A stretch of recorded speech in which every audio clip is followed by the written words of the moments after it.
ವಿಜಯನಗರದಲ್ಲಿ ಲೋಕಾಯುಕ್ತ ಭರ್ಜರಿ ಬೇಟೆಯಾಡಿದೆ. ಲೋಕಾಯುಕ್ತರ ಕೈಗೆ ಸಿಕ್ಕಿಬಿದ್ದ Devadas Maruti PWD engineer accountant ಲೋಕಾಯುಕ್ತ ಬಲೆಗೆ ಬಿದ್ದಿದ್ದಾರೆ. ಬಿಲ್ ಬಿಡುಗಡೆ ಮಾಡಲು 1 ಲಕ್ಷ ರೂಪಾಯಿ ಲಂಚವನ್ನ ಪಡೆದಿದ್ರು ಎನ್ನುವ ಆರೋಪ ಕೇಳಿ ಬಂದಿದೆ. ಕಾಂಟ್ರಾಕ್ಟರ್ ದೂರಿನ ಬೆನ್ನಲ್ಲೇ ಲೋಕಾಯುಕ್ತ ಅಧಿಕಾರಿಗಳು ಕಾರ್ಯಾಚರಣೆಯನ್ನು ನಡೆಸಿದ್ದಾರೆ. ಅಧಿಕಾರಿಗಳನ್ನ ವಶಕ್ಕೆ ಪಡೆದಿದ್ದಾರೆ ಲೋಕಾಯುಕ್ತ ಪೊಲೀಸರು.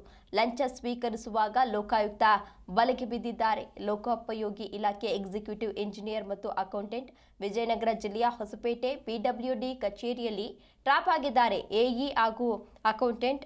ಇನ್ನು ಹೊಸಪೇಟೆಯ ಎಇ ದೇವದಾಸ್ ಮತ್ತು ಅಕೌಂಟೆಂಟ್ ಮಾರುತಿಯನ್ನ ವಶಕ್ಕೆ ಪಡೆದಿದ್ದಾರೆ.